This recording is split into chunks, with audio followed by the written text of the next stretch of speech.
10년이 넘는 해외여행을 마치고 돌아온 공항. 남편이 보낸 문자 한 통에 제 세상이 무너졌습니다. 여보, 미안해. 갑자기 야근이라 못 가. 그런데 바로 제 눈앞에 남편이 빨간 원피스를 입은 여자와 다정하게 입을 맞추고 있었습니다. 인천국제공항 국제선 도착 게이트를 막 빠져나왔을 때였죠. 캐리어 바퀴가 매끄러운 바닥에서 드르륵 소리를 내며 굴러갔고 저는 열흘 넘게 이어진 해외여행의 여운에 잠겨 입가에 미소를 띠고 있었습니다. 출발하기 전 남편 박준호는 가슴을 툭툭 치며 돌아오면 꼭 직접 마중 나오고 제가 제일 좋아하는 단골 맛집에도 데려가 주겠다고 약속했거든요. 위치를 보내주려고 핸드폰을 꺼내자 화면에 먼저 그의 메시지가 떠올랐습니다. 클릭해서 본 순간 그 글자들은 제 머리 위에 찬물을 끼얹는 것 같았죠. 여보, 미안해. 갑자기 긴급 회의가 잡혀서 야근해야 해. 마중 나가지 못하게 됐어. 혼자 택시 타고 와. 미안해. 가슴이 철렁 내려앉으며 서운한 마음이 들었지만 프로젝트 때문에 자주 저러는 사람이니 그러려니 했어요. 그런데 택시를 잡으려고 손을 드는 순간 제 눈초리가 멀지 않은 VIP 라운지로 향했습니다. 익숙한 실루엣의 한 남자가 빨간 원피스를 입은 여자를 끌어안고 있었죠. 그 뒷모습, 그 헤어스타일, 박준호가 아니면 누구겠어요? 저는 그 자리에 얼어붙었고 심장이 꽉 조여드는 것 같았습니다. 그가 고개를 숙여 여자 귓가에 무언가 속삭이더니 다정하게 웃으며 말하는 것을 똑똑히 들었습니다. 자기야, 오래 기다렸지? 그 목소리에 담긴 애정은 제가 얼마나 오랫동안 듣지 못했던 것인지 분노가 머리끝까지 치밀어 올랐지만 이상하게도 정신은 더 또렷해졌습니다. 저는 심호흡을 한번 하고 캐리어를 끌며 한 걸음 한 걸음 그들을 향해 걸어갔습니다. 오늘 이렇게 사람이 오가는 공항에서 박준호 당신이 어떻게 이 상황을 수습하는지 똑똑히 지켜볼 테니까. 주변 여행객들은 이쪽의 심상치 않은 분위기를 눈치채고는 걸음을 늦추며 수군거리기 시작했습니다. 빨간 원피스를 입은 여자는 제가 똑바로 걸어오는 것을 보고도 피하기는커녕 오히려 박준호의 품에 더 파고들며 보란듯이 가슴을 내밀고는 눈썹을 치켜뜨며 저를 쳐다봤습니다. 완전히 도발적인 태도였죠. 박준호도 마침내 저를 발견하고는 얼굴의 미소가 순간 굳어졌고 눈빛은 당혹감으로 가득 찼습니다. 그는 무의식적으로 품에 안은 여자를 밀어내려 했지만 여자는 그의 팔을 죽어라 붙잡고 놓아주지 않았습니다. 아줌마, 왜 제 남편을 쳐다보세요? 빨간 원피스의 여자가 먼저 입을 열었습니다. 목소리는 아양을 떨었지만 숨길 수 없는 적대감이 묻어났죠. 저는 걸음을 멈추고 그녀를 지나쳐 박준호의 얼굴에 시선을 고정했습니다. 그는 얼굴이 하얗게 질리고 입술을 파르르 떨며 무슨 말을 하려 했지만 한참 동안 한마디도 내뱉지 못했습니다. 저는 그 여자를 무시하고 박준호만 쳐다보며 주변 사람들이 모두 들을 수 있을 만큼 또렷하고 차분한 목소리로 말했습니다. 박준호 씨, 방금 나한테 야근한다고 문자 보냈잖아요. 박준호는 시선을 피하며 더듬거렸습니다. 아니, 회의가 갑자기 끝나서 친구 마중 나왔어. 친구? 저는 비웃으며 그들이 얽힌 손을 훑어보다가 여자의 약지에 끼워진 다이아 반지에 시선을 멈췄습니다. 그 디자인, 작년에 제가 잃어버렸던 제 결혼 반지와 똑같았습니다. 친구 마중 나오는데 자기야라고 불러요. 친구 마중 나오는데 내 결혼 반지를 끼워주고요. 빨간 원피스 여자가 발끈하며 박준호의 팔을 놓고 제게 한 걸음 다가와 소리쳤습니다. 무슨 헛소리야. 이건 내 반지야. 준호 오빠가 나한테 특별히 사준 거라고. 그리고 원래 오빠가 사랑하는 사람은 나야. 당신이 이혼 안 해주고 질척거려서 우리가 대놓고 만나지 못했던 것 뿐이라고. 아, 그래요? 저는 작은 가방에서 핸드폰을 꺼내 미리 저장해둔 녹음 파일을 재생했습니다. 즉시 박준호의 목소리가 흘러나왔죠. 작은 가방에서 핸드폰을 가근와이, 과이, 가근마오, 근간, 근간마오, 근가근, 금가근, 가근, 금가근 작은, 금강, 금가근, 여행 가기 전날 밤 그가 제게 했던 말이었습니다. 정은아, 여행 다녀오면 우리 웨딩 촬영 다시 하자. 그동안 너무 바빠서 미뤄뒀잖아.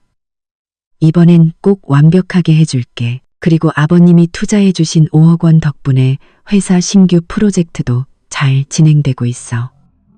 수익 나면 바로 당신 이름으로 오션뷰 아파트 사줄게.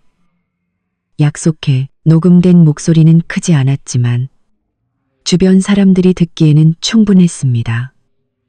박준호의 얼굴은 순식간에 잿빛으로 변했고 이마에는 식은땀이 흘렀습니다. 그는 허둥지둥 제 핸드폰을 뺏으려 했습니다. 너 그걸 왜 녹음했어? 빨리 꺼. 저는 가볍게 뒤로 물러나 그의 손을 피하고 계속 말했습니다. 박준호 씨, 잊었나 본데 당신 회사 사업자 등록증, 사본, 프로젝트 계약서, 그리고 당신이 지난달 프로젝트 자금 몰래 빼돌려서 이 친구분한테 명품 가방이랑 스포츠카 사준 이체 내역까지 제가 잘 보관하고 있거든요. 만약 이 자료들이 당신 아버지랑 국세청, 경제범죄수사대에 넘어가면 당신이 애지중지하는 회사가 무사할까요? 당신 징역 몇 년은 살아야 할 텐데. 이 말은 박준호의 심장에 밝힌 비수와도 같았습니다. 그가 가장 중요하게 여기는 것은 자신의 사업과 아버지 앞에서의 효자 이미지였으니까요. 공금 횡령이 발각되면 회사는 물론이고 감옥까지 가야 했습니다. 이건 그의 치명적인 약점이었죠. 빨간 원피스 여자도 얼어붙었습니다. 얼굴에서 의기양양함은 온데간데 없이 사라지고 믿을 수 없다는 듯 박준호를 쳐다봤습니다. 준호 오빠, 이 여자 말이 사실이야? 나한테 사준 것들 전부 횡령한 돈이었어? 오빠가 번 돈이라고 했잖아. 박준호는 그녀를 신경 쓸 겨를도 없이 푸통 소리를 내며 제 앞에 무릎을 꿇고 제 바짓가랑이를 붙잡았습니다.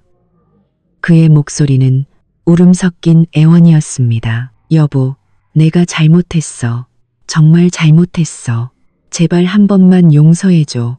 딱 한 번만. 쟤랑은 그냥 잠깐 정신이 나갔던 거야. 내가 사랑하는 사람은 당신뿐이야. 제발 그 자료들 넘기지 말아줘. 응? 앞으로 정말 잘할게. 다시는 안 그럴게. 주변은 순식간에 아수라장이 되었습니다.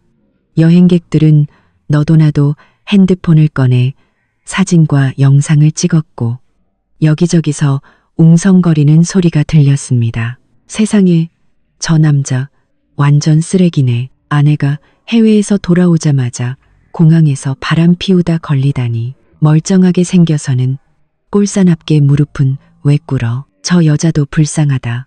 상간녀인 것도 모자라 남자가 쓴 돈이 횡령한 돈이라니.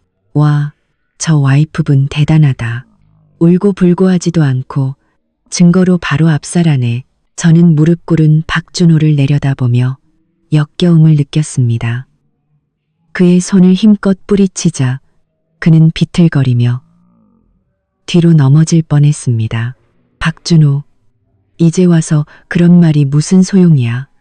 나를 배신할 때 이런 날이 올 거라는 생각은 못했어? 그는 계속 제게 다가오려 하며 여보, 내가 잘못했어를 외쳤지만 제가 차갑게 쏘아보자 겁을 먹고는 더 이상 움직이지 못했습니다. 그때 정신을 차린 빨간 원피스 여자가 박준호의 멱살을 잡고 거칠게 따져 물었습니다. 박준호, 똑바로 말해. 정말 공금 횡령한 거 맞아?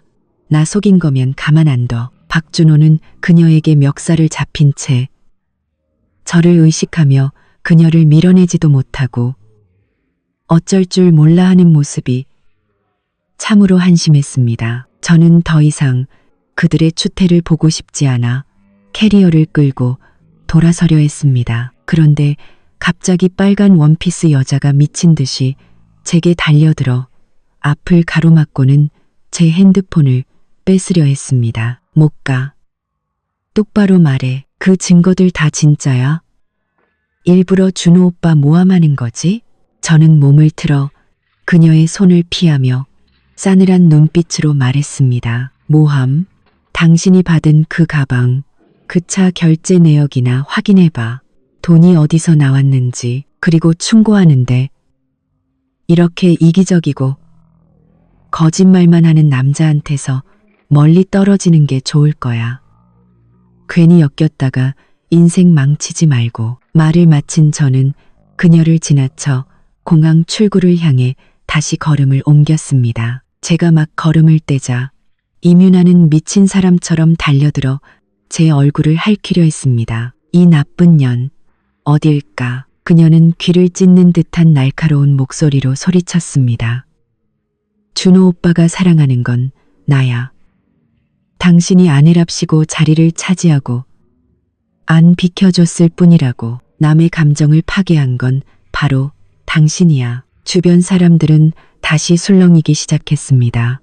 흩어지려던 사람들이 다시 모여들어 핸드폰 카메라를 우리에게 향했죠. 저는 그녀의 손을 피하며 캐리어를 옆에 쾅소리 나게 세우고는 차갑게 그녀를 쏘아봤습니다. 제3자, 임윤아 씨, 말은 똑바로 해야죠. 내가 언제 당신들 감정을 파괴했다는 거예요? 두 눈으로 똑똑히 봤어. 임윤아는 가슴을 펴고 보란 듯이 손에 낀 다이아 반지를 만지작거렸습니다. 준호 오빠는 당신이랑 감정 끝난 지 오래라고 했어. 당신 아버지가 투자금으로 협박하지만 않았어도 벌써 이혼하고 나랑 결혼했을 거라고. 이제 오빠 회사도 안정됐으니 당신 같은 늙은 아줌마는 꺼져줘야지. 아직 바닥에 무릎 꿇고 있던 박준호는 임윤아의 말에 얼굴이 새파랗게 질려 기어 올라와 그녀를 말리려 했습니다. 윤아야, 그만해. 왜 그만해? 임윤아는 그의 손을 뿌리치고 제 코앞에 손가락질하며 욕설을 퍼부었습니다. 네가 명품으로 치장하고 해외여행 좀 다녀오면 뭐라도 된 것 같아? 준호 오빠가 마음 쓰는 사람은 나야. 어제도 나한테 한정판 가방 사줬고 오늘도 나 마중 나오려고 특별히 시간 낸 거라고. 네가 갑자기 나타나지만 않았으면 우린 지금쯤 신혼여행 가고 있었어. 저는 그녀의 허무맹랑한 말에 실소가 터져 나왔습니다. 신혼여행? 임윤아 씨 잊었나 본데 박준호 씨의 법적 아내는 나예요. 우리 혼인관계 증명서는 아직 구청에 잘 보관되어 있다고요. 저는 여유롭게 핸드폰 앨범에서 혼인관계 증명서 사진을 찾아 그녀 눈앞에 보여줬습니다. 똑똑히 봐요. 여기 이름은 저랑 박준호, 혼인신고일은 3년 전. 당신이 그 사람 알기 2년 전이죠. 임윤아의 눈빛이 흔들렸지만 그녀는 여전히 지지 않으려 했습니다. 그게 뭐 어쨌다고. 혼인신고서 따위는 그냥 종이 조각일 뿐이야. 준호 오빠 마음속엔 내가 있어. 그걸로 충분해. 충분한지 아닌지는 당신이 정하는 게 아니죠. 저는 핸드폰을 집어넣고 태블릿 PC를 꺼냈습니다. 여행을 떠나기 전 혹시 모를 이런 날을 대비해 박준호의 핸드폰 데이터를 전부 백업해뒀거든요. 저는 폴더 하나를 열었습니다. 안에는 임윤아와 박준호의 카톡 대화 내용이 가득했습니다. 저는 화면을 밝게 해서 구경꾼들에게 보여주며 말했습니다. 자, 다들 보세요. 자신이 정실 부인이라고 주장하는 이 임윤아 씨가 어떻게 남의 가정을 파탄냈는지. 준호 오빠, 그 아줌마랑 언제 이혼할 거야? 나 빨리 박 사모님 되고 싶단 말이야. 아버님 투자금도 이미 들어왔다며. 이제 그 여자 무서워할 필요 없잖아. 빨리 이혼하자고 해. 오빠, 나일 0만 원짜리 시계 갖고 싶은데 사주면 안 돼. 그동안 오빠 몰래 만나느라 고생한 보상으로 해줘. 걱정 마. 우리 부모님한테는 오빠 미혼인 능력남이라고 말해놨어. 다들 오빠 마음에 들어해. 이혼만 하면 바로 결혼하는 거야. 노골적인 대화 내용이 공개되자 주변의 수군거림은 더욱 커졌고 이민아를 향한 시선은 경멸과 비난으로 가득 찼습니다. 세상에, 유부남인 거 알면서 저랬다고? 진짜 역겹다. 대놓고 선물 사달라고 조르네. 낯짝도 두꺼워. 젊고 예쁘게 생겨서는 도덕관념이 저 모양이람. 이민아의 얼굴은 하얘졌다 빨개졌다를 반복했고 눈물이 터져나오기 직전이었습니다. 그녀는 제 태블릿을 뺏으려고 달려들었습니다. 닥쳐. 그거 다 네가 조작한 거잖아. 가짜야, 가짜. 저는 몸을 피하며 이체 내역을 화면에 띄웠습니다. 그럼 박준호가 당신한테 유나 용돈이라며 보내주노. 0만 원. 그리고 가방이랑 시계, 스포츠카 사준 결제, 영수증. 이것도 다 가짜예요? 지금 바로 은행에 전화해서 확인해 볼까요? 옆에 서 있던 박준호는 얼굴이 잿빛이 되어 한마디도 하지 못했습니다. 제가 여기까지 알아냈을 거라고는 상상도 못했겠죠. 이민아는 완전히 무너졌습니다.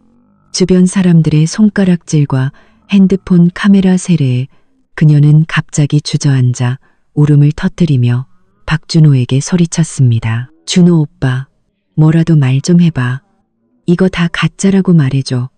제발 나 좀 살려줘. 박준호는 잔뜩 찌푸린 얼굴로 짜증을 냈습니다. 지금 자기 코가 석자인데 이민아를 챙길 여유가 어디 있겠어요. 시끄러워. 너만 아니었으면 이렇게 안 됐어. 다 네가 자초한 일이잖아. 그 한마디는 이민아에게 결정타였습니다. 그녀는 믿을 수 없다는 듯 박준호를 쳐다봤습니다. 뭐라고? 어떻게 나한테 그런 말을 해? 내가 오빠 때문에 부모님이랑 싸우고 안정된 직장도 그만두고 이렇게 몰래 만났는데 이제 와서 내 탓을 해. 그럼 누구 탓인데? 박준호의 목소리는 악에 받쳐 있었습니다. 네가 맨날 이혼하라고 닥달하지만 않았어도 내가 이 지경까지 왔겠어? 그들이 서로를 물어뜯는 모습을 보니 속이 다 시원했습니다.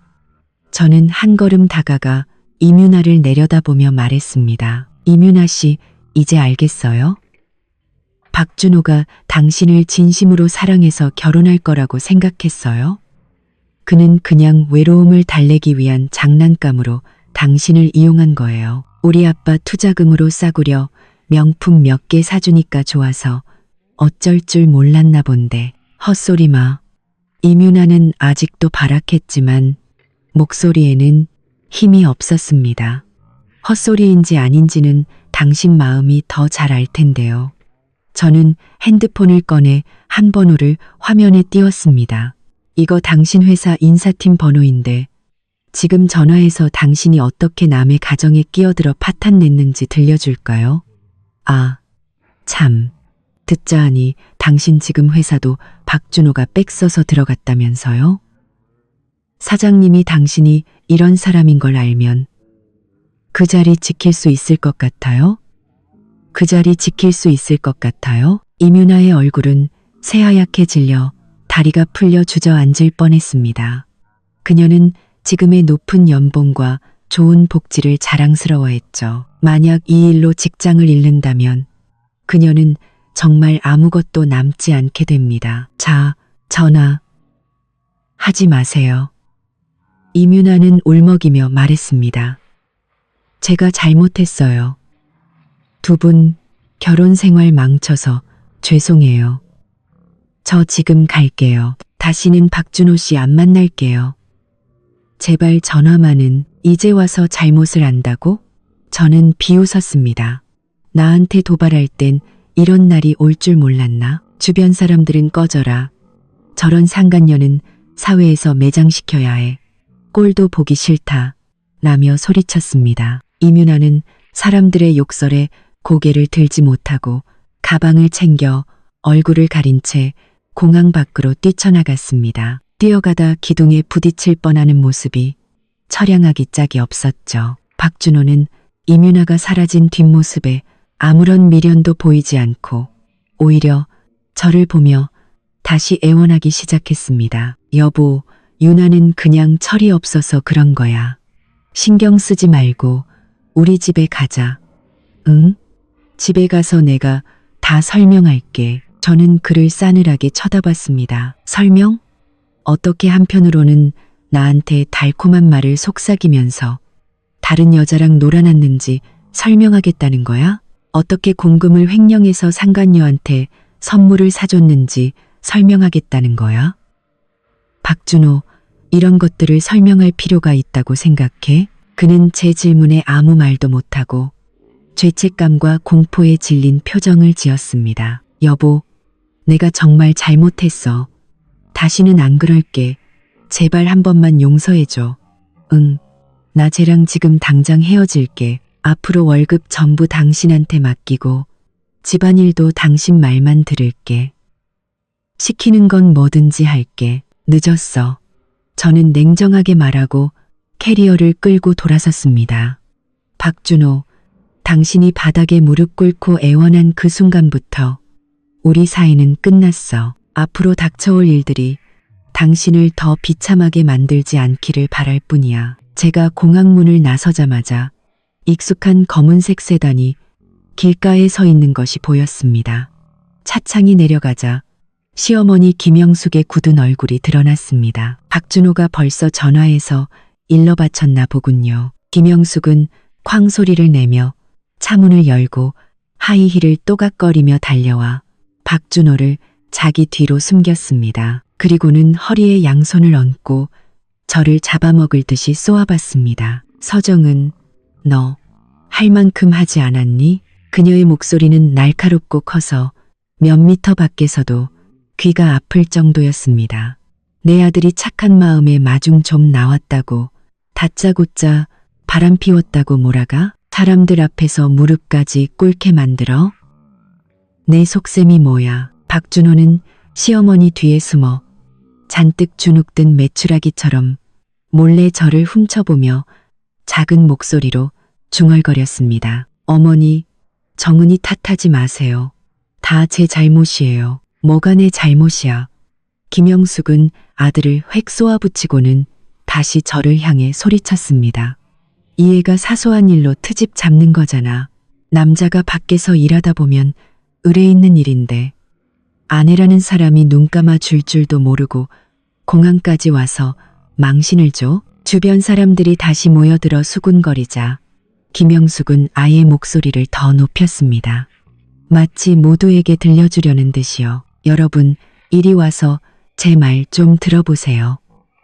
이 며느리가 제 아비가 돈 좀 있다고 집에서 아나무인으로 굴면서 제 아들을 하인처럼 부려먹었어요. 제 아들은 밤낮 없이 일해서 돈 버는데 자기는 해외여행이나 다니면서 흥청망청 쓰고 돌아와서는 별것도 아닌 일로 트집 잡아서 제 아들 명예를 훼손하려 한다고요. 기가 막혔습니다.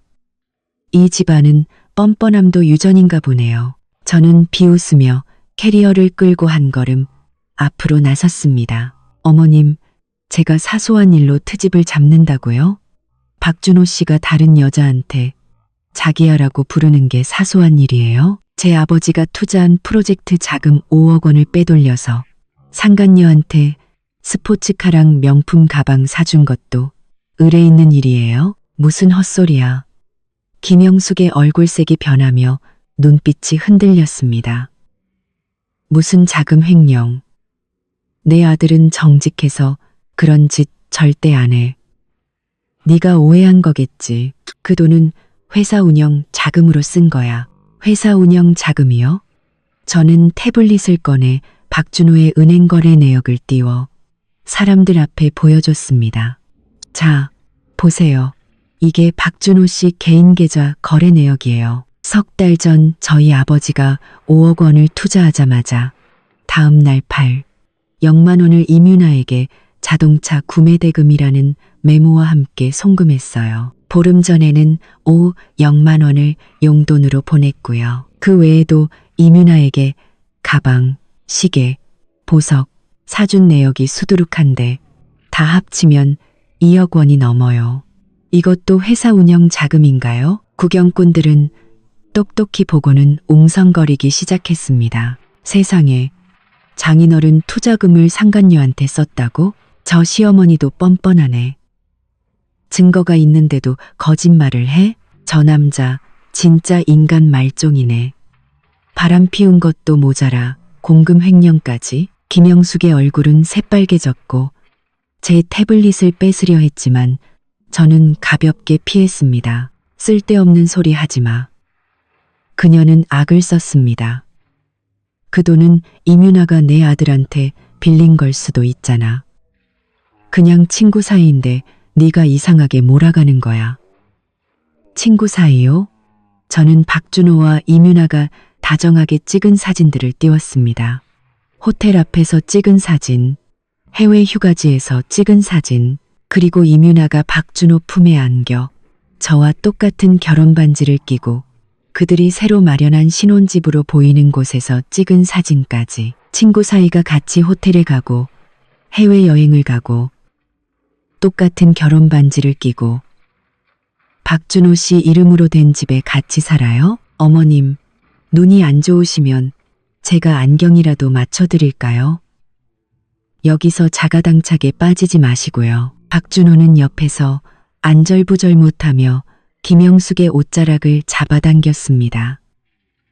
어머니, 그만하고 집에 가요. 무슨 집? 김영숙은 그의 손을 뿌리치고 저를 노려봤습니다. 서정은 똑똑히 들어. 설령 준호가 그 여자랑 무슨 일이 있었다 해도 그건 네가 남편 마음 하나 못 잡은 탓이야. 맨날 일만 하는 너한테 무슨 여자로서의 매력이 있겠니? 준호가 너한테서 따뜻함을 못 느끼니까 다른 데서 찾은 거 아냐. 네가 생각이 있는 여자라면 조용히 집에 가서 이 일을 덮어야지. 왜 우리 박씨 집안 망신을 시키고 다녀. 박씨 집안 망신이요. 저는 기가 차서 웃었습니다. 어머님, 박씨 집안에 먹칠을 한 건 제가 아니라 바람 피우고 공금 횡령한 어머님 아들이에요. 그리고 아들이 그런 짓을 하는 걸 알면서도 말리기는커녕 같이 숨기고 저를 몰아세우는 어머님도 마찬가지고요. 정말 자식 교육 한번 잘 시키셨네요. 네가 감히 나한테. 김영숙은 제 말에 대꾸하지 못하고 손을 들어 저를 때리려 했습니다. 저는 이미 예상하고 있었기에 가볍게 몸을 피하며 그녀의 손목을 잡아 비틀었습니다. 김영숙은 아야 소리를 지르며 얼굴이 하얗게 질렸습니다. 어머님, 제가 어른으로 대접해드리니 가만히 있는 거지. 선 넘지 마세요. 제 목소리는 얼음장처럼 차가웠습니다. 제가 모를 줄 아셨어요? 어머님은 이뮤나 존재 이미 알고 계셨잖아요. 작년 어머님 생신 때 이뮤나가 0만 원짜리 금목걸이 선물한 거 매일 하고 다니시면서 아들이 사줬다고 자랑하셨죠? 김영숙의 눈이 휘둥그레졌습니다. 네, 네가 그걸 어떻게, 제가 어떻게 아냐고요. 저는 그녀의 손을 놓고 가방에서 쇼핑 영수증 한 장을 꺼냈습니다. 제가 어떻게 아냐고요. 제가 어떻게 아냐고요. 이 영수증 어머님 방 쓰레기통에서 주웠어요. 결제자는 이뮤나, 구매 상품은 바로 그 금목걸이죠. 완벽하게 숨겼다고 생각하셨겠지만 저는 이미 다 알고 있었어요. 어머님은 이 사실을 알면서도 상간녀의 선물을 받고 박준호 씨 앞에서 그 여자 칭찬을 하고 저랑 이혼하라고 부추기셨죠. 제 말이 틀렸나요? 주변에서는 경악의 탄식이 터져 나왔습니다. 사람들은 김영숙을 경멸의 눈초리로 쳐다봤습니다. 세상에 시어머니가 상간녀 편을 들었다고? 선물까지 받고 진짜 막장 집안이네. 저 며느리 진짜 불쌍하다. 남편한테 배신당하고 시어머니한테 시달리고 김영숙은 더 이상 얼굴을 들 수 없었습니다. 그녀는 얼굴을 가린 채 분노로 몸을 떨었습니다. 아, 아니야. 그건 준호가 걔한테 시켜서 산 거야. 난 몰랐어. 모르셨다고요? 저는 핸드폰을 꺼내 녹음 파일을 재생했습니다. 김영숙과 임윤아의 대화였죠. 윤아야, 걱정 마라. 우리 준호 마음속엔 네가 있어. 내가 잘 설득해서 서정은이랑 빨리 이혼하게 할게. 너도 준호 잘 좀 챙겨주고. 그러면 앞으로 우리 집 재산은 다 내 거다. 네, 어머님. 준호 오빠 잘 챙기고 어머님께도 잘할게요. 녹음이 끝나자 김영숙은 완전히 할 말을 잃고 바닥에 주저앉아 끝났어. 다 끝났어. 라고 중얼거렸습니다. 박준호는 어머니의 비참한 모습과 주변의 경멸적인 시선을 번갈아 보다가 마침내 저를 향해 울부짖었습니다. 정은아, 제발 그만해. 우리 집에 가서 얘기하자. 응? 제발. 얘기? 저는 그를 차갑게 쏘아봤습니다.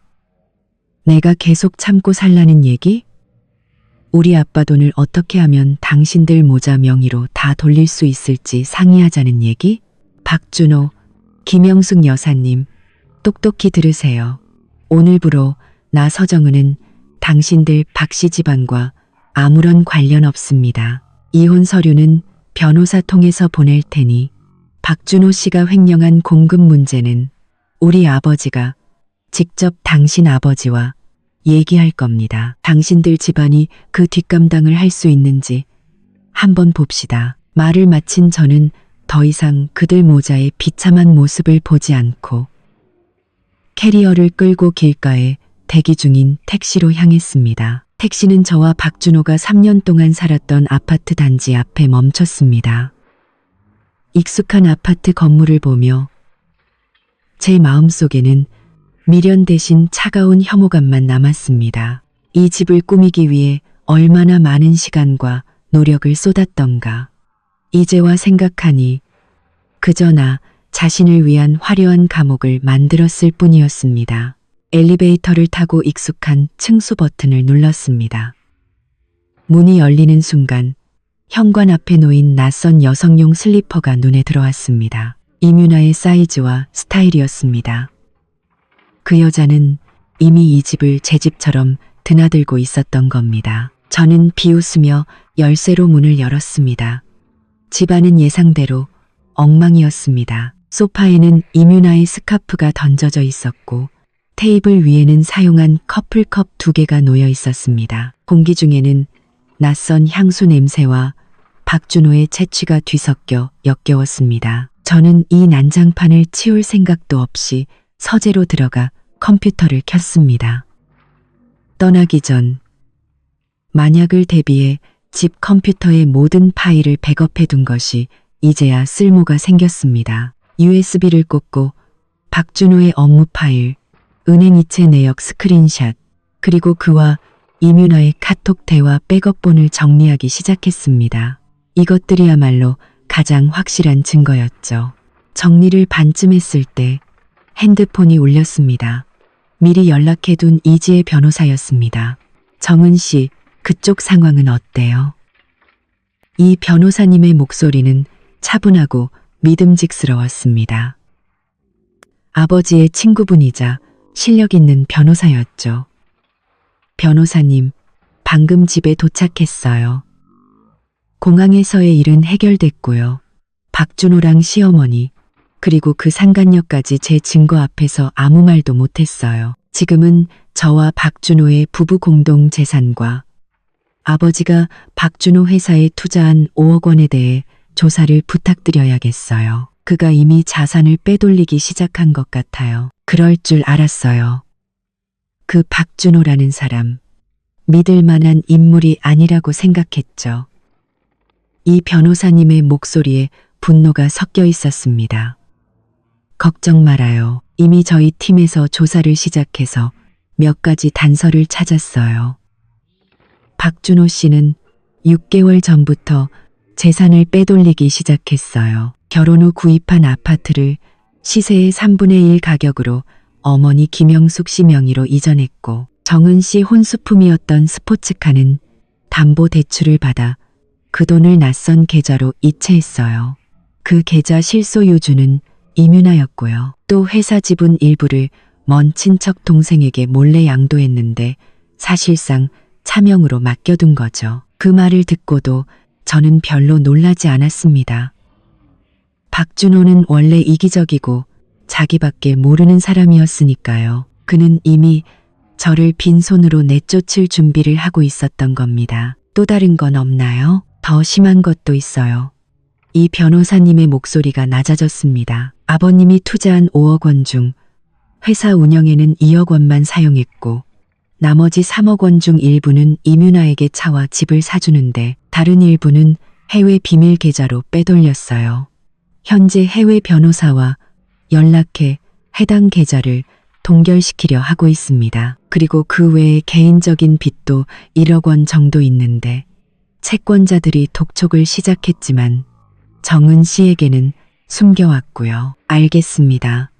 저는 심호흡을 하며 오히려 차분해졌습니다. 이럴 때일수록 냉정해야 했습니다. 변호사님, 2가지를 부탁드릴게요. 첫째, 박준호가 김영숙과 이윤아 명의로 빼돌린 자산과 회사 지분을 즉시 동결해 주세요. 둘째, 그가 재산을 빼돌리고 투자금을 횡령하고 빚을 진 모든 증거를 모아 이혼 소장을 준비해 주세요. 그 사람 빈털터리로 만들고 정신적, 경제적 손해배상까지 받아낼 거예요. 문제 없어요. 이 변호사님은 단호하게 답했습니다. 자산 동결 신청은 내일 바로 법원에 제출할 수 있어요. 그런데 박준호 씨 쪽에서 뭔가 움직임이 있지 않을까요? 지금쯤 불안해서 정은 씨에게 매달리거나 다른 꼼수를 쓸 수도 있어요. 분명히 그럴 거예요. 저는 창밖을 보며 싸늘하게 말했습니다. 걱정 마세요, 변호사님. 그에게 어떤 기회도 주지 않을 거예요. 오히려 그가 스스로 재산을 더 빼돌리려는 증거를 남기도록 덫을 놓을 겁니다. 그때가 되면 그는 빠져나갈 구멍이 없을 테니까요. 전화를 끊고 저는 모든 증거를 정리해 클라우드에 암호화하여 저장한 뒤 컴퓨터의 백업 파일을 삭제했습니다. 모든 준비를 마치고 소파에 누워 눈을 감았습니다. 머릿속에서는 다음 계획이 빠르게 돌아갔습니다. 박준호는 지금쯤 제가 이혼을 결심했지만 그의 재산은닉 증거까지 확보한 사실은 모를 겁니다. 그는 분명 저를 회유하거나 시간을 벌어 남은 자산을 마저 빼돌리려 하겠죠. 예상대로 얼마 지나지 않아 핸드폰이 울렸습니다. 박준호였습니다. 저는 받지 않고 끊어버렸습니다. 그가 연달아 몇 번을 더 걸어왔지만 모두 무시했습니다. 마지막으로 그에게서 문자가 왔습니다. 여보, 내가 잘못했어. 정말이야. 제발 한 번만 더 기회를 줘. 내 모든 재산 당신한테 다 줄게. 이윤아랑도 완전히 끝냈어. 다시는 연락 안 할게. 제발 나 무시하지 말아줘. 저는 문자를 보며 헛웃음이 나왔습니다. 이제 와서 애원한다고? 나를 배신할 땐 무슨 생각이었을까? 저는 답장 대신 문자를 이 변호사님께 전달해 증거로 보관하도록 했습니다. 1시간쯤 지났을까? 초인종이 울렸습니다. 박준호일 거라 직감했죠. 뷰파인더로 보니 역시나 그가 문 앞에 서 있었습니다. 박준호일 거라 직감했죠. 뷰파인더로 보니 머리는 헝클어지고 눈은 퉁퉁 부어 있었고 손에는 보온병까지 들고 있었습니다. 완전히 초췌한 모습이었죠. 저는 문을 열지 않고 문 너머로 물었습니다. 여긴 어쩐 일이에요? 여보, 밥 좀 챙겨주러 왔어. 박준호의 목소리는 울먹였습니다. 막 돌아와서 제대로 못 챙겨 먹었을 것 같아서 당신이 제일 좋아하는 갈비찜 내가 직접 만들었어. 문 좀 열어줘. 응, 필요 없어요. 저는 차갑게 말했습니다. 당신이 만든 건 더러워서 먹기 싫네요. 그리고 우리 사이에 더 할 말은 없어요. 이혼 서류는 변호사 통해서 보낼 테니 도장이나 찍어요. 여보, 난 당신 없으면 안 돼. 이혼은 절대 안 돼. 박준호는 문 밖에서 울부짖었습니다. 회사도 아버님 지원 없이는 안 되고 나도 당신 없이는 못 살아. 당신이랑 이혼하면 난 끝장이야. 제발 불쌍히 여겨서 한 번만 더 기회를 줘. 앞으로 정말 잘할게. 불쌍히 여겨달라고? 저는 비웃었습니다. 당신이 이민아랑 놀아나고 우리 아빠 돈 빼돌려서 그 여자한테 이것저것 사줄 때는 내가 불쌍하다는 생각은 안 했나? 박준호, 여기서 연기 그만하고 꺼져요. 나한테 안 통해. 여보, 진심으로 뉘우치고 있어. 박준호는 계속 애원했습니다. 이민아랑은 정말 끝냈어. 걔가 준 선물 다 버리고 연락처도 차단했다고. 못 믿겠으면 보여줄게. 그리고 우리 엄마도 잘못했다고 하셨어. 당신한테 사과하라고 다시는 우리 일에 간섭 안 하신다고 했단 말이야. 저는 속으로 생각했습니다. 지금 그와 완전히 등을 돌릴 때가 아니다. 그가 경계를 풀고 더 많은 허점을 보이게 만들어야 한다. 저는 일부러 잠시 침묵하다가 말했습니다. 기회를 원한다면 당신의 진심을 보여줘요. 내일 당신의 모든 재산 증명서, 은행 거래 내역, 회사 지분 증명서까지 전부 가져와요. 그리고 당신 어머니와 이민아 명의로 빼돌린 자산도 전부 원상 복구시켜요. 그러면 용서할지 고려는 해보죠. 박준호는 제 말에 금세 기뻐하며 외쳤습니다. 정말, 여보, 정말 한 번 더 기회를 주는 거야. 알았어. 내일 아침 일찍 가서 전부 처리하고 서류 다 챙겨서 올게. 걱정 마. 꼭 약속 지킬게. 못된 말은 먼저 할게요. 저는 엄숙하게 말했습니다.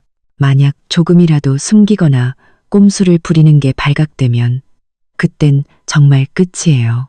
이혼은 물론이고 당신 사회에서 매장당하고 빈털터리가 될 줄 알아요. 아니야, 절대 안 그럴게. 박준호는 다급하게 약속했습니다.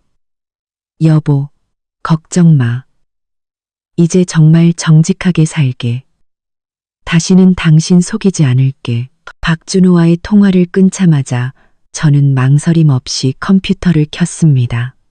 정리해둔 이민아의 상간 증거들을 종류별로 묶었습니다. 카톡 대화 캡처, 이체 증명서, 다정한 사진들, 그녀가 제 결혼 반지를 끼고 활보하는 영상, 그리고 그녀가 시어머니에게 금목걸이를 선물한 영수증과 사진까지, 심지어 박준호가 공금을 횡령해 그녀에게 스포츠카를 사준 구매 계약서까지. 모든 것이 완벽한 증거였습니다. 저는 박준호의 카톡 대화에서 이민아의 직장을 이미 파악해 두었습니다. 성세 미디어라는 회사였고 마케팅팀 소속이었죠. 더 기막힌 우연은 제 대학 동기인 이나영이 바로 그 회사 인사팀 과장이라는 사실이었습니다. 이민아가 그 회사에 들어갈 수 있었던 것도 박준호가 쓴 백 덕분이었으니 이제 그 대가를 치를 차례였습니다. 저는 나영에게 전화를 걸어 단도직입적으로 말했습니다. 나영아, 나 좀 도와줘.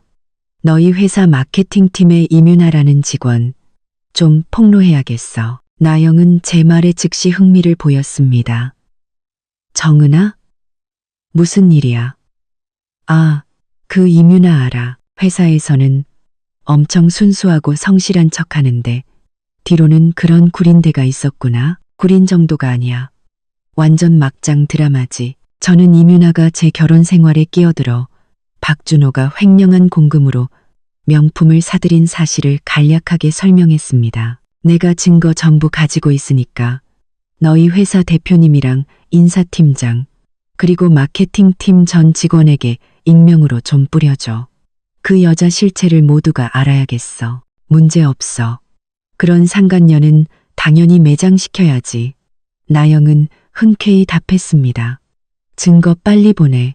지금 바로 처리해서 회사에서 발도 못 붙이게 만들어줄게. 전화를 끊고 저는 압축한 증거 파일을 나영에게 보냈습니다. 제 신분이 드러나지 않도록 익명으로 전달해달라고 신신당부했죠. 걱정 마. 알아서 할게. 나영은 시원하게 대답했습니다.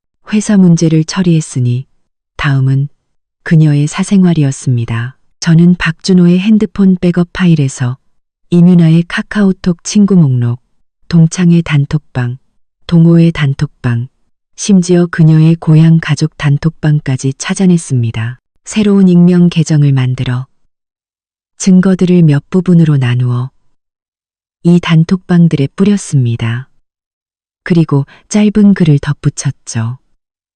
이뮤나, 유부남과 불륜관계, 남의 가정을 파탄내고 남자가 횡령한 돈으로 명품을 사들인 파렴치한 여자입니다. 모두 조심하세요. 모든 일을 마친 후 저는 핸드폰을 내려놓고 소파에 기댔습니다. 이제 구경할 일만 남았죠. 이뮤나는 자기 평판을 가장 중요하게 생각하는 여자였습니다. 항상 독립적이고 선량한 이미지를 꾸며왔으니까요. 이 증거들이 공개되면 그녀가 어떻게 나올지 궁금했습니다. 예상대로 1시간도 채 되지 않아 제 핸드폰은 이뮤나의 전화로 불이 났습니다. 저는 일부러 받지 않고 그녀를 애태웠습니다. 마침내 그녀에게서 카톡이 왔습니다. 서정은 너지. 이 미친년. 감히 날 폭로해. 너랑은 끝까지 갈 거야. 저는 비웃으며 답장했습니다. 이뮤나, 네가 자초한 일이야. 남의 가정을 파괴할 때 이런 날이 올 거라는 생각은 못했나? 메시지를 보내자마자 그녀에게서 다시 전화가 걸려왔습니다. 이번에는 받았습니다. 서정은 이 악독한 년. 이뮤나는 전화기 너머로 소리쳤습니다. 목소리가 손톱으로 유리를 긁는 것처럼 날카로웠습니다. 네가 뭔데 날 폭로해. 간고로 함고로 또 더리떡떠 더리떠 버리떠떠떠떠 더리떠떠떠 더리떠떠 더리떠떠 더리떠떠떠 내 직장, 내 평판 다 망쳐놨어. 널 죽여버릴 거야. 날 죽이겠다고. 제 목소리는 차분했지만 위압감이 서려 있었습니다. 이뮤나, 상황 파악 좀 해. 먼저 잘못을 저지른 건 너야. 유부남인 거 알면서 만나고 더러운 돈을 받은 건 사실이잖아. 난 그냥 진실을 밝혔을 뿐인데 이제 와서 무서워? 나한테 도발할 땐 뒤질 생각 안 했어? 아니야. 그건 다 박준호가 자발적으로 준 거야. 난 그게 횡령한 돈인 줄 몰랐다고. 이뮤나는 변명했지만 목소리는 이미 울먹이고 있었습니다. 정은 씨 제발 부탁이에요. 그 글들 좀 지워주면 안 돼요? 나 이 직장 잃으면 안 돼요. 우리 부모님 내가 돈 벌어서 부양해야 한단 말이에요. 날 막다른 길로 몰면 나도 당신 회사, 당신 집에 찾아가서 난리 칠 거야. 마음대로 해. 저는 전혀 두렵지 않았습니다.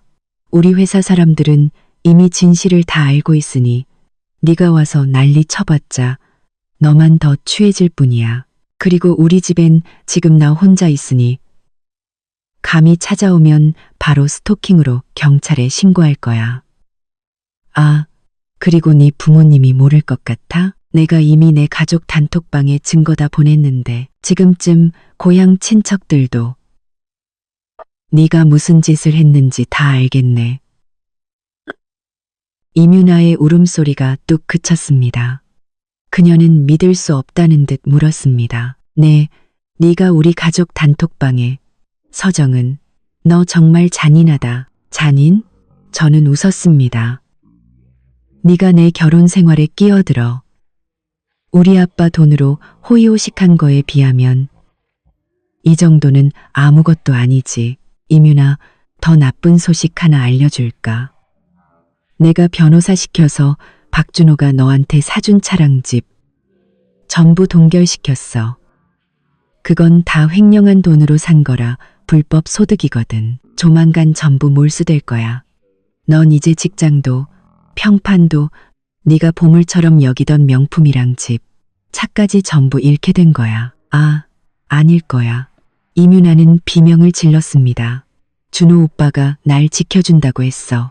그건 다 내 거라고 했단 말이야. 서정은 너 거짓말하는 거지. 거짓말인지 아닌지는 박준호한테 직접 물어봐. 저는 차갑게 말했습니다. 하지만 기대는 안 하는 게 좋을걸? 그 사람 지금 자기 코가 석자인데 자기 회사랑 명성을 지키기 위해서라면 모든 책임을 너한테 떠넘길 수도 있어. 네가 자기를 유혹했다거나 네가 돈을 뜯어냈다고 말이야. 그가 너 때문에 자기 모든 걸 포기할 것 같아?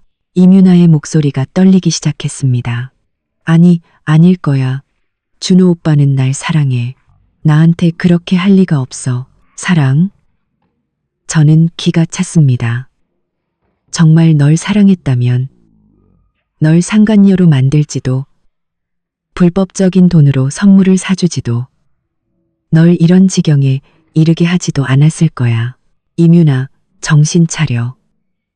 넌 처음부터 끝까지 그냥 그의 장난감이었어. 이제 그가 살기 위해 가장 먼저 버릴 건 바로 너라고. 바로 그때 전화기 너머에서 다투는 소리가 들려왔습니다. 중년 여성의 녹이 띤 목소리가 어렴풋이 들렸습니다. 이 망신스러운 것. 어떻게 그런 파렴치한 짓을 해. 우리 집안 얼굴에 먹칠을 해도 유분수지. 당장 돌아와서 그분들께 사죄드려. 아마도 이윤아의 어머니가 가족 단톡방의 증거를 보고 화가 난 모양이었습니다. 이윤아는 더 서럽게 울며 소리쳤습니다. 엄마, 난 잘못 없어. 박준호가 날 속였고 서정은이 날 망친 거야. 창부를 타성 이윤아는 더 서럽게 울며 아직도 변명이야. 이윤아 어머니의 목소리는 점점 더 커졌습니다. 증거가 이렇게 명백한데도 네 잘못이 아니라고? 똑똑히 들어. 네가 가서 사죄하고 그 더러운 돈 다 돌려주지 않으면 넌 더 이상 내 딸도 아니야. 전화기 너머는 이윤아의 울음소리와 어머니의 고함 소리로 아수라장이었습니다. 저는 더 듣기 싫어 전화를 끊어버렸습니다. 얼마 지나지 않아 나영에게서 메시지가 왔습니다. 정은아, 처리 완료. 증거를 회사 고위층이랑 전 직원에게 뿌렸더니 난리가 났어. 대표님이 직접 이윤아 해고하라고 지시했고 마케팅팀 동료들은 평소에 순진한 척하더니 소름 돋는다고 수군거려. 방금 인사팀에 불려가서 울면서 짐 싸서 나갔어. 끝까지 변명하려다 다들 비웃어서 아무 말도 못하고 쫓겨났지. 속이 다 시원하다. 잘했어. 저는 답장을 보내고 핸드폰을 내려놓았습니다. 마음이 한결 가벼워졌습니다. 이윤아, 이건 그냥 작은 벌일 뿐이야. 내 가정을 파괴하고 내 것을 빼앗아간 너, 훨씬 더 끔찍한 대가를 치르게 될 거야. 바로 그때 박준호에게서 다시 전화가 걸려왔습니다. 이윤아에게서 구원 요청을 받았거나 그녀가 해고당한 사실을 알게 된 것이 분명했습니다. 이번에는 그가 무슨 말을 하는지 들어보기 위해 전화를 받았습니다. 여보, 당신이 이윤아 폭로한 거야? 박준호의 목소리에는 당혹감과 질책이 섞여 있었습니다. 어떻게 그런 짓을 할 수가 있어? 걔가 잘못했다 해도 사람 앞길을 막으면 어떡해? 저는 그의 말을 듣고 기가 막혀 웃음이 나왔습니다. 이 남자는 아직도 상간녀 편을 들고 있었습니다. 정말 구제불능이었습니다. 박준호, 당신 제정신이야? 저는 전화기에 대고 비웃었습니다. 그 여자가 내 결혼 생활을 망치고 우리 아빠 돈으로 호의호식할 때는 괜찮고 이제 겨우 직장에서 잘리고 평판 좀 나빠진 게 뭐 대수라고. 오히려 너무 가벼운 처벌이지. 당신은 아직도 나한테 따질 자격이 있다고 생각해? 당신이 나를 배신했을 때 이런 날이 올 거라는 생각은 못했어? 전화기 너머의 박준호는 제 말에 할 말을 잃었습니다. 한참 만에 겨우 한마디 내뱉었습니다. 하지만 유나도 피해자야. 그 돈이 횡령한 돈인 줄은 몰랐다고. 피해자? 저는 기가 차서 소리내어 웃었습니다. 유부남인 거 뻔히 알면서 만나고 이것저것 사달라고 조른 게 피해자야? 박준호. 당신은 사랑에 눈이 멀어서 완전히 정신이 나갔구나. 아니야, 여보. 박준호가 변명하려 했지만 저는 말을 끊었습니다. 다시는 전화하지 마. 우리 사이에 더 할 말은 없어. 이혼 서류는 내일 도착할 테니 도장이나 찍어. 저는 전화를 끊고 그를 차단 목록에 추가했습니다. 더 이상 그와 말 섞을 시간도 아까웠습니다. 지금 가장 중요한 것은 이 변호사님의 소식을 기다리며 모든 자산을 동결시켜 그가 옴짝달싹 못하게 만드는 것이었습니다. 하지만 박준호는 생각보다 더 집요했습니다. 그날 밤 저는 이 배신과 거짓으로 가득 찬 집에서 단 1초도 더 머물고 싶지 않아 호텔로 옮기려고 짐을 싸고 있었습니다. 갑자기 초인종이 울렸습니다. 뷰파인더로 보니 박준호가 무릎을 꿇고 문 앞에 있었습니다. 옆에는 커다란 장미 꽃다발과 다이아 반지 상자까지 놓여 있었죠. 완전히 개과천선한 척하는 모습이었습니다. 저는 눈살을 찌푸리며 문을 열고 차갑게 그를 쳐다봤습니다. 지금 뭐 하는 거예요? 여보, 내가 잘못했어. 정말 잘못했어. 박준호는 제 바지가랑이를 붙잡고 구슬프게 울었습니다. 내가 당신을 배신하고 공금을 횡령하고 이뮤나에게 정신이 팔렸던 거 다 내 잘못이야. 제발 한 번만 용서해줘. 응? 그는 말하며 반지 상자를 열었습니다. 안에는 훨씬 더 큰 다이아 반지가 눈부시게 빛나고 있었습니다. 여보, 이건 내가 당신을 위해 특별히 준비한 거야. 전에 있던 결혼 반지보다 훨씬 더 커. 약속할게. 앞으로 당신을 공주님처럼 모실게. 내 모든 재산도 당신이 관리하고 회사 일도 전부 당신이랑 상의할게. 다시는 다른 여자한테 눈길도 안 줄 거야. 소란의 이웃들이 문을 열고 나와 구경하기 시작했지만 박준호는 아랑곳하지 않고 바닥에 엎드려 애원했습니다. 여보, 난 당신 없으면 못 살아. 당신이 용서해주지 않으면 여기서 계속 무릎 꿇고 있을 거야. 당신이 용서해줄 때까지. 저는 그의 가증스러운 연기를 보며 역겨움을 느꼈습니다. 박준호, 연기력이 대단하네요. 배우나 하지 그랬어요.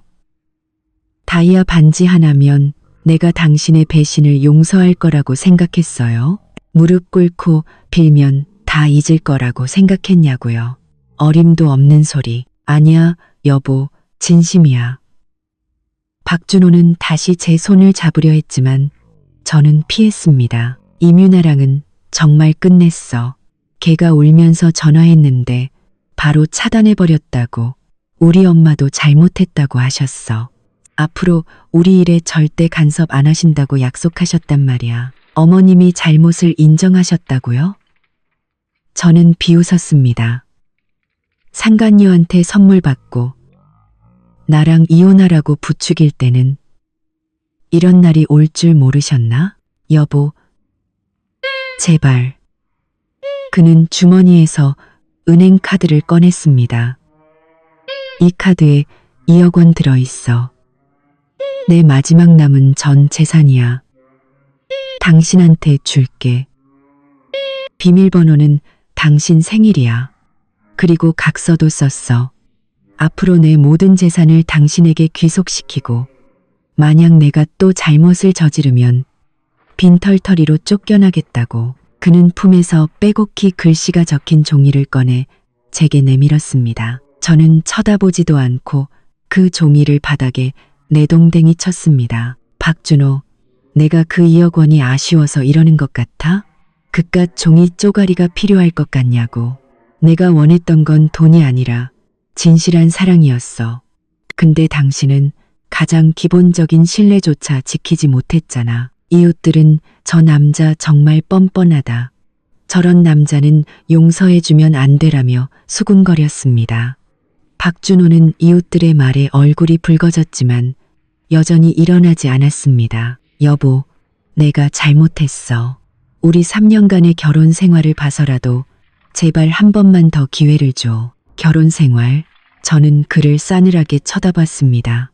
당신이 이민아를 끌어안고 자기야라고 부르던 순간 우리 사이는 끝났어. 시간 낭비하지 말고 일어나서 꺼져요.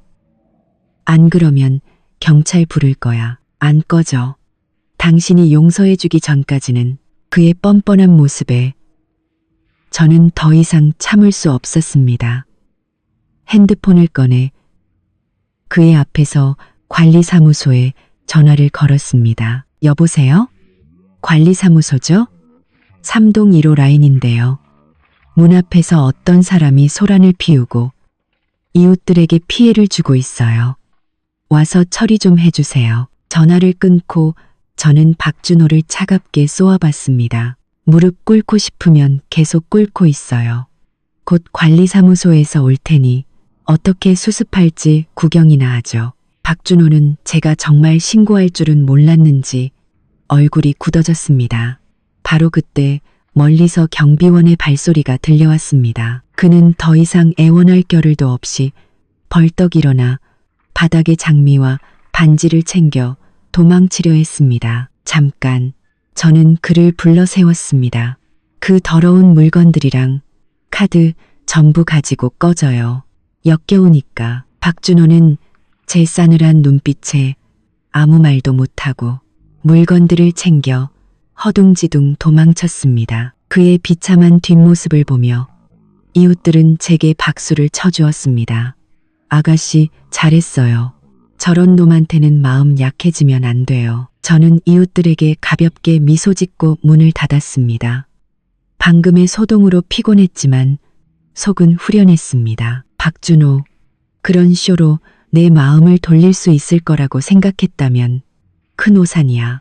너에 대한 마지막 남은 정마저 너와 이민아의 배신으로 산산조각 났으니까. 다음 날 아침 이 변호사님에게서 전화가 왔습니다. 자산 동결 신청이 승인되어 박준호가 김영숙과 이민아 명의로 빼돌린 자산과 회사 지분이 모두 동결되었다는 소식이었습니다. 이제 그는 더 이상 재산을 빼돌릴 수 없게 되었습니다. 정은 씨 증거는 거의 다 모였고 이혼 소장도 준비됐어요. 언제쯤 박준호 씨와 만나는 게 좋을까요? 오늘 오후가 좋겠어요. 저는 잠시 생각하다 말했습니다. 장소는 시내에 있는 더 그랜드 호텔 연회장으로 하죠. 장소는 시내에 있는 더 그랜드 호텔 연회장으로 하죠. 그 사람이 가장 빛나던 곳에서 완전히 무너지게 만들고 싶어요. 좋아요. 바로 박준호 씨에게 통보하죠. 전화를 끊고 저는 정성껏 몸단장을 했습니다.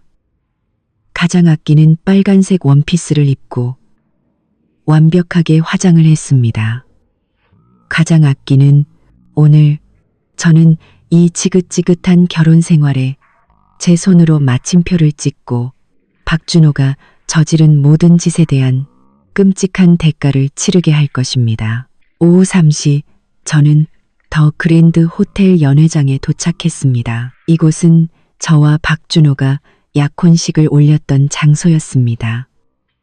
오늘 여기서 그와의 모든 것을 끝낼 것입니다. 박준호는 이미 와 있었습니다. 그는 정장을 차려입고 머리를 단정하게 빗었지만 눈가의 피로와 불안감은 감추지 못했습니다. 저를 보자마자 그는 비굴한 미소를 지으며 다가왔습니다. 여보, 왔어?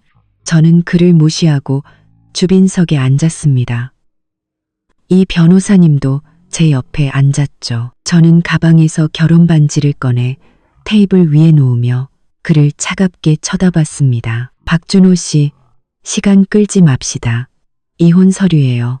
문제 없으면 사인해요. 그리고 이 반지도 돌려줄게요. 이제 우리는 남남이에요. 박준호는 테이블 위에 반지를 보고 얼굴이 새하얗게 질렸습니다. 그는 이혼 서류를 집어들고 대충 훑어보더니 즉시 소리쳤습니다. 서정은 이럴 순 없어. 재산 분할이 너무 불공평하잖아. 나한테는 이것밖에 안 준다고? 위자료 5억 원은 또 뭐야? 너무하잖아. 불공평. 저는 비웃으며 결혼 반지를 집어들고 그의 앞에서 힘껏 부러뜨렸습니다. 딱 하는 소리와 함께 반지는 두 동강 났습니다. 나를 배신할 때는 공평했나? 우리 아빠 돈 빼돌려서 상간녀한테 쓸 때는 공평했고, 박준호, 이 이혼 서류는 내가 당신한테 베푸는 마지막 잡이야. 사인하든지 아니면 법정에서 보든지. 그때는 단 한 푼도 못 받고 감옥에 가게 될 거야. 박준호는 이혼 서류를 테이블에 내리치며 얼굴을 붉혔습니다. 서정은 너무 심하잖아. 저 재산에는 내 목도 있어. 어떻게 나를 빈털터리로 내쫓아. 위자료 5억 원이라니 날 죽일 셈이야? 죽일 셈? 저는 부서진 반지 조각을 그의 앞에 던졌습니다. 우리 아빠 투자금 5억 원 중에 3억 원을 빼돌려서 상간녀한테 썼고 결혼 후 장만한 집은 당신 엄마 명의로 빼돌렸고 내 혼수품인 스포츠카는 담보 대출 받았잖아. 이 모든 걸 아직 계산하지도 않았어. 불법적으로 빼돌린 재산 포기하고 위자료 5억 원 내라는 게 그렇게 억울해? 바로 그때 연회장 문이 열리며 시어머니 김영숙과 시아버지 박상철이 들어왔습니다. 박상철은 근엄한 표정으로 들어오자마자 테이블을 치며 소리쳤습니다. 서정은 할 만큼 했지 않느냐. 준호가 잘못한 건 맞지만 이렇게까지 하는 건 너무하지 않나. 우리가 너를 며느리로 맞아들여 얼마나 잘해줬는데 어떻게 이렇게 매정하게 굴 수 있어. 잘해주셨다고요? 저는 비웃으며 이 변호사님에게 눈짓했습니다. 변호사님은 준비해온 증거 서류 뭉치를 꺼냈습니다. 아버님, 아드님께 직접 물어보세요. 저한테 어떻게 잘해줬는지. 이건 재산 빼돌린 은행 거래 내역. 이건 어머님께 부동산 명에 이전한 계약서. 이건 제 혼수품 담보대출 증명서. 그리고 이건 아버님 투자금 횡령한 회계감사 보고서예요. 이 모든 걸 보고도 저한테 잘해주셨다고 말씀하실 수 있으세요? 이 변호사님이 두꺼운 증거 서류를 테이블 위에 올려놓았습니다. 박상철은 서류 몇 장을 넘겨보더니 얼굴이 굳어지고 손을 떨기 시작했습니다. 각돈 서류 몇 장을 넘겨보더니 김영숙은 서류를 찢어버리려 달려들었지만 이 변호사님이 막아섰습니다. 이런 거짓말로 우리를 속이려고 김영숙은 발악했습니다. 그 집은 원래 우리 거고 내 아빠 투자금은 증여였어. 준호가 이민아랑 그냥 좀 논 거 가지고 뭘 그렇게 집착해. 이혼은 해주겠지만 재산은 반반이야. 아니면 끝까지 가보자고. 증여? 저는 투자 계약서를 꺼내 한 조항을 가리켰습니다. 아버님, 똑똑히 보세요. 이 계약서에는 저희 아버지가 5억 원을 지분 투자했고 회사 지분 40%를 소유한다고 명시되어 있습니다. 증여가 아니라고요. 박준호 씨가 몰래 지분을 양도한 건 명백한 계약 위반입니다. 저희 아버지는 투자를 철회하고 위약금까지 청구할 수 있습니다. 박상철의 얼굴색이 완전히 변했습니다. 그는 아버지의 능력을 잘 알고 있었기에 일이 그렇게 되면 회사가 망할 것이라는 걸 직감했습니다. 준호, 이게 다 어떻게 된 일이냐. 그는 아들을 향해 소리쳤습니다. 박준호는 고개를 숙인 채 아무 말도 못했습니다. 김영숙은 옆에서 계속 편을 들었습니다. 여보, 제 말 믿지 마요. 저 계약서 다 위조한 거야. 각 위조. 이 변호사님이 공증 서류를 꺼내 보였습니다. 이 계약서는 공증까지 받은 서류입니다. 박준호 씨의 친필 서명과 지장도 찍혀 있고요. 못 믿으시겠다면 필적 감정도 가능합니다.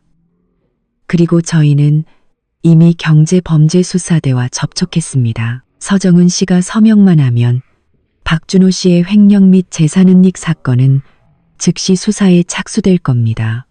그렇게 되면 그는 징역형을 피할 수 없을 겁니다. 그 말은 박 씨 집안의 숨통을 끊는 한마디였습니다. 박상철은 비틀거리며 테이블을 짚고 겨우 섰고 김영숙도 더 이상 소리치지 못하고 공포에 질린 얼굴로 남편의 팔을 붙잡았습니다. 여보, 어떡해요?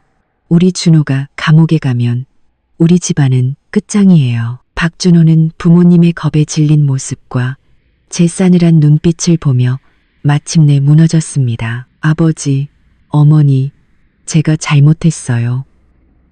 정은아, 내가 사인할게. 제발 감옥만은 가게 하지 말아줘. 회사만은 망하게 하지 말아줘. 이제야 무서운가 보네. 저는 차갑게 말했습니다. 사인을 원한다면 제 조건 2가지를 들어줘야 해요. 첫째, 모든 부부 공동 재산 분할을 포기하세요. 어머님 명의로 빼돌린 아파트와 담보 잡힌 제 차까지 전부 제 명의로 돌려놓으세요. 둘째, 3일 안에 저희 아버지가 투자한 돈 중 횡령한 3억 원을 갚으세요. 그렇지 않으면 형사처벌은 피할 수 없을 겁니다. 3억 원. 지금 우리가 그 돈이 어디 있어요? 김영숙이 울부짖었습니다. 회사 자금 사정도 안 좋고 준호 돈은 다 그 계집애한테 썼는데 그건 당신들 사정이고 저랑은 상관없어요. 저는 자리에서 일어나 치마를 정돈했습니다. 3일 안에 3억 원을 마련해서 이혼 서류에 도장을 찍든지 아니면 법정에서 봅시다.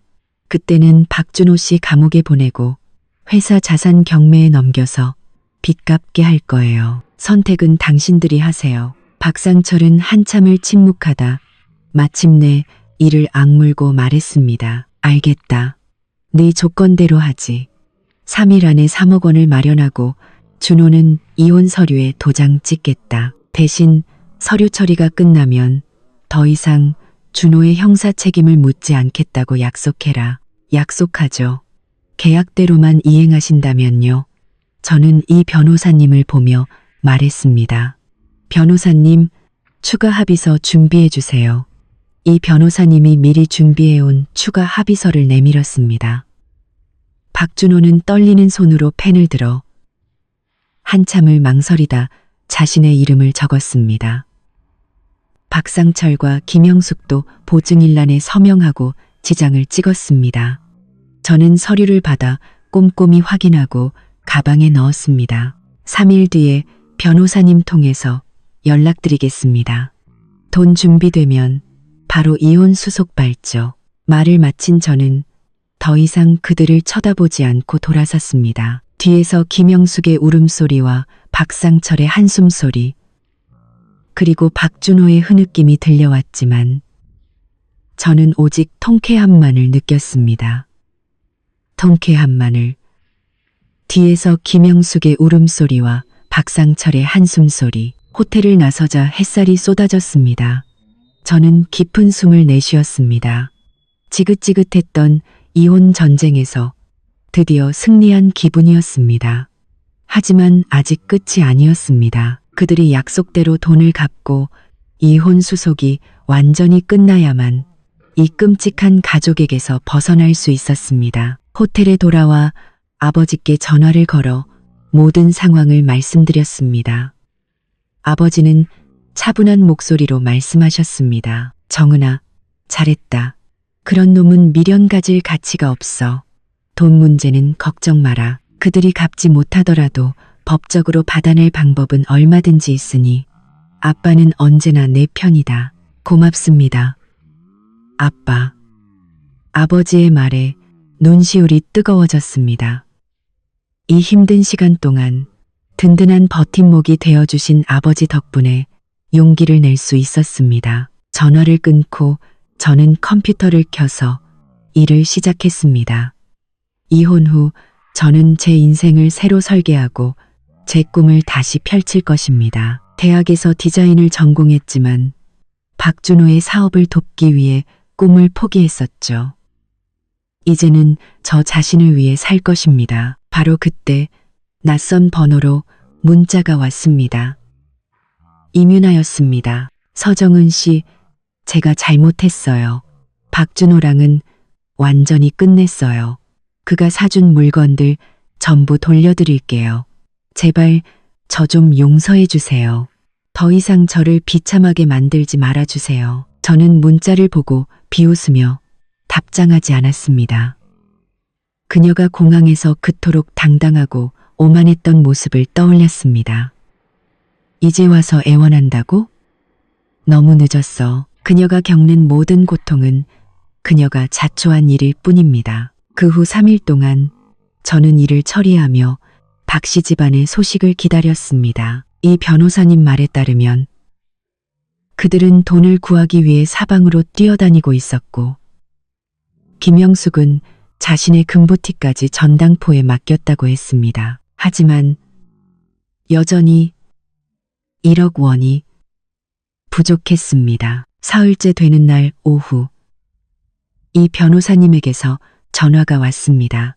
정은 씨, 박씨 집안에서 2억 원을 마련했는데 나머지 1억 원이 부족해서 며칠만 더 시간을 주거나 일부를 탕감해 줄 수 없냐고 하네요. 시간은 더 줄 수 있지만 탕감은 안 돼요. 저는 잠시 생각하다 말했습니다. 일주일 안에 나머지 1억 원을 마련하지 못하면 원래 계획대로 소송을 진행해서 박준호 씨의 형사 책임을 묻겠다고 전해주세요. 알겠습니다. 그렇게 전하죠. 그런데 그들이 시간을 더 달라고 한 지 이틀 만에 이 변호사님에게서 다시 전화가 왔습니다. 목소리가 매우 상쾌했죠. 정은 씨, 대박 사건 터졌어요. 박준호 씨 공금 횡령 사실이 회사 감사팀에 발각돼서 지금 경제범죄수사대에서 조사받고 있대요. 정말요? 어떻게 된 일이에요? 이민아 지시예요. 이 변호사님이 웃으며 말했습니다. 해고당하고 빈털터리가 된 이민아가 박준호한테 차단까지 당하자 홧김에 그가 공금으로 자기한테 사준 물건들, 영수증이랑 카톡 대화 내용을 전부 감사팀이랑 수사대에 익명으로 제보했대요. 감사팀에서 조사해보니 당신 아버지 투자금 3억 원뿐만 아니라 다른 프로젝트 자금 2억 원까지 총 5억 원을 횡령해서 전부 이민아한테 썼다는군요. 저는 입꼬리가 올라가는 것을 참을 수 없었습니다. 이민아의 복수가 오히려 저를 도운 셈이었습니다. 그럼 박씨 집안은 지금 어때요? 완전 쑥대밭이죠. 박상철 씨는 그 소식 듣고 충격으로 쓰러져서 병원에 실려갔고 김영숙 씨는 회사에 가서 난동 부리다 쫓겨났대요. 회사 계좌는 동결되고 채권자들이 회사 앞에 진을 치고 있답니다. 박씨 집안 완전히 끝났어요. 전화를 끊고 뉴스를 확인하니 정말 관련 기사가 쏟아져 나오고 있었습니다. 유명 IT 기업 대표 아들 5억 원 횡령 혐의로 체포. 회사 부도 위기라는 제목 아래 경찰에 연행되는 박준호의 사진이 실려 있었습니다. 바로 그때 김영숙에게서 전화가 걸려왔습니다. 서정은 다 너 때문이야. 그녀는 전화기 너머로 악을 썼습니다. 네가 우리를 벼랑 끝으로 몰지만 않았어도 준호가 횡령하지도 그 계집애가 신고하지도 않았을 거야. 다 내 탓이야. 이 재수 없는 년. 어머님, 양심이 있으시면 그런 말씀은 못하실 텐데요. 제 목소리는 차분했지만 조롱이 가득했습니다. 박준호 씨가 횡령한 건 제가 이민아를 폭로하기 전의 일이에요. 당신들 집안이 이렇게 된 건 모두 자업자득이라고요. 그녀는 한참을 울부짖다 갑자기 목소리를 낮춰 애원하기 시작했습니다. 정은아, 제발 우리 좀 도와다오. 내 아버님께 말씀드려서 우리 준호 좀 살려줘. 도와달라고요? 저는 웃었습니다. 당신들이 나를 속이고 내 재산을 빼돌리려 할 때 우리의 정을 생각이나 하셨어요? 이제 와서 그런 말이 무슨 소용이에요. 당신들 집안의 운명은 당신들 스스로가 만든 거예요. 저는 전화를 끊고 그녀를 차단했습니다. 그날 오후 아버지께서는 박상철이 여러 번 전화했지만 받지 않았다고 하셨습니다. 정은아, 박씨 집안이 정말 비참하게 됐더구나. 박상철은 뇌졸중으로 입원했고 김영숙은 병원에서 매일 울고 회사는 파산하고 빚더미에 앉았다고 하더라. 하지만 네가 한 일은 옳았다. 그런 사람들은 동정할 가치가 없어. 알아요, 아빠.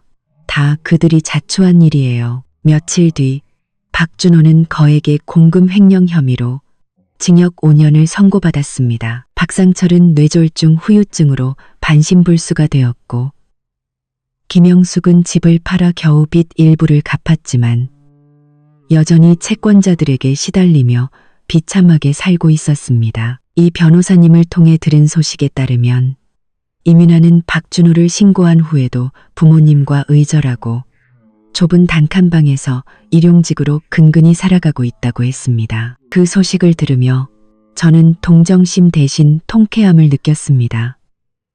배신과 기만의 대가는 혹독했습니다.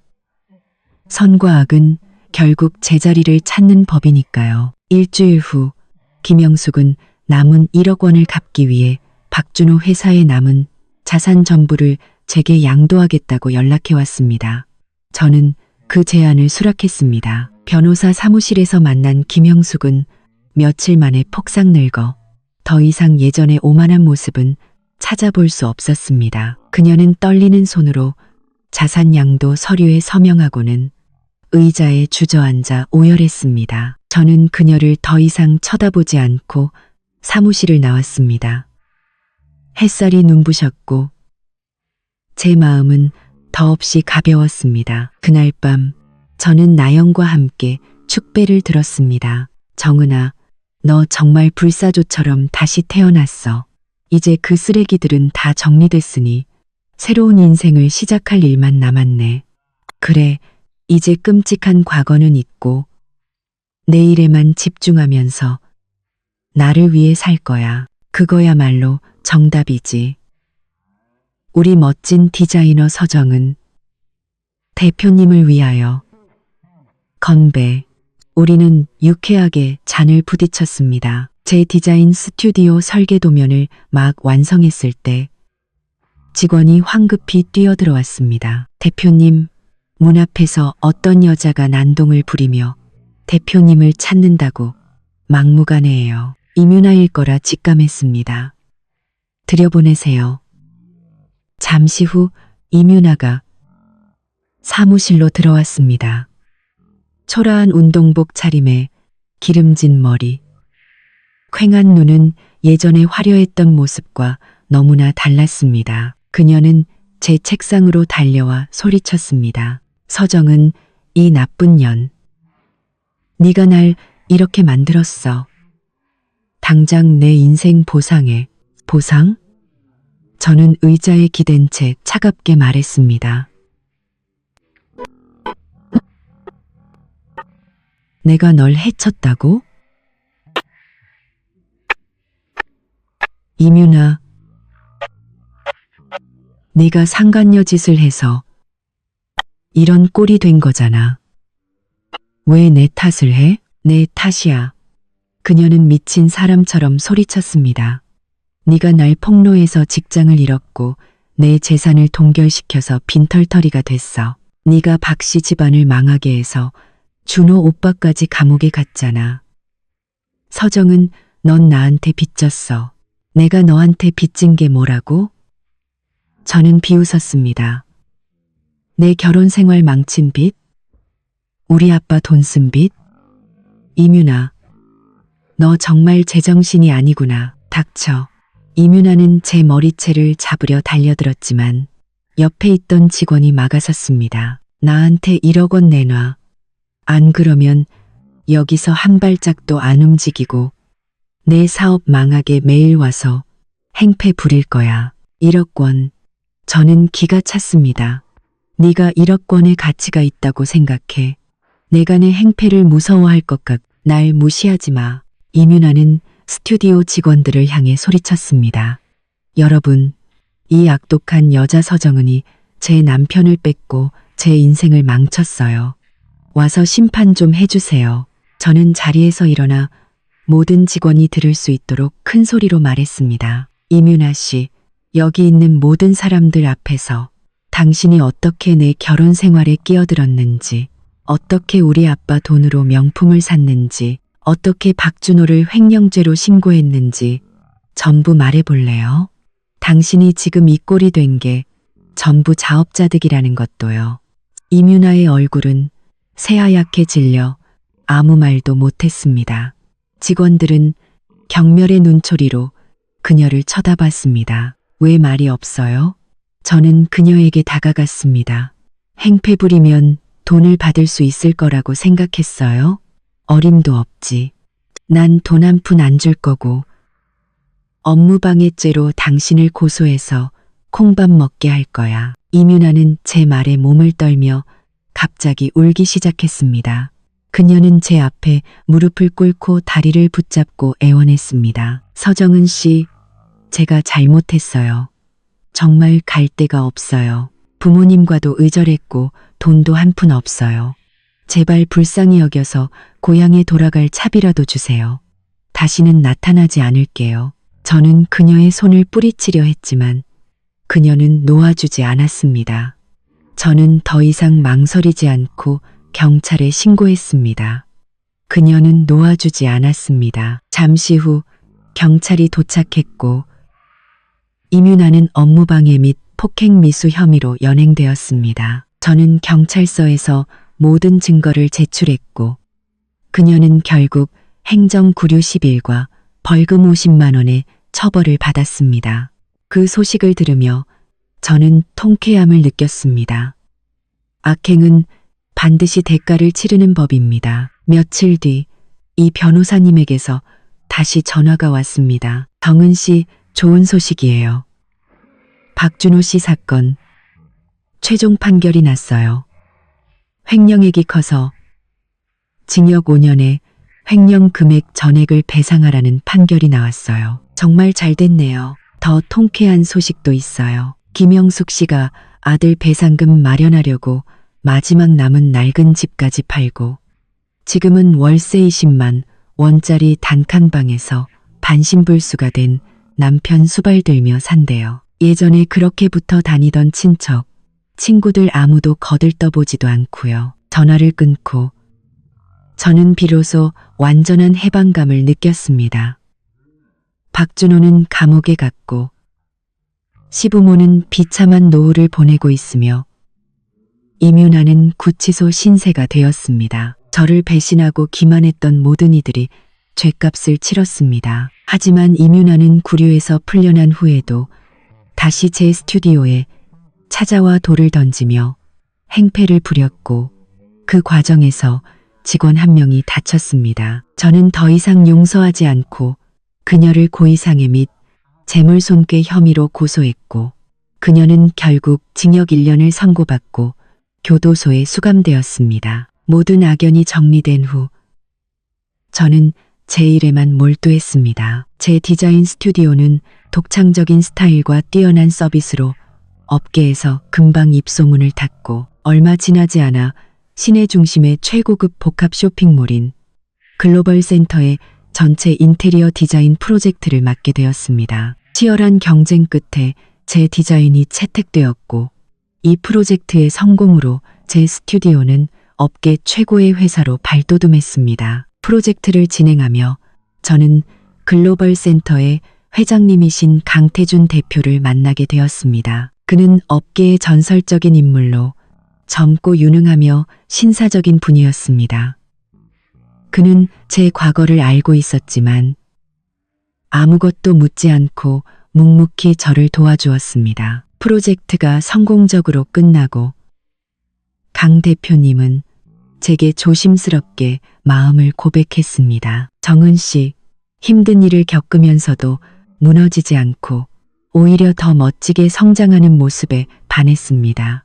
괜찮다면 제가 정은 씨 곁에서 힘이 되어주고 싶습니다. 그의 진심 어린 눈빛에 얼어붙었던 제 마음이 조금씩 녹아내렸습니다. 저는 실패한 결혼 생활 이후 사랑을 믿지 않았지만 그의 등장으로 다시 한번 설렘을 느꼈습니다. 대표님, 좋게 봐주셔서 감사해요. 하지만 저는 조금 천천히 시작하고 싶어요. 우선 친구로 지내면 어떨까요? 좋습니다. 그는 환하게 웃었습니다. 정은 씨가 마음을 열 때까지 얼마든지 기다릴 수 있습니다. 그의 따뜻한 미소를 보며 저는 미래에 대한 희망을 품게 되었습니다. 과거의 상처는 지나갔고 저는 불사조처럼 다시 태어났습니다. 성공적인 사업과 저를 진심으로 아껴주는 사람, 여자의 진정한 무기는 결혼이 아니라 자신의 능력과 용기라는 것을 깨달았습니다. 스스로를 포기하지 않는 한 어떤 역경 속에서도 다시 일어서 빛나는 인생을 살 수 있다는 것을요. 앞으로의 길은 길고 험할지도 모르지만 저는 더 이상 두렵지 않습니다. 이 단단해진 마음으로 제 인생의 다음 장을 멋지게 열어갈 것입니다.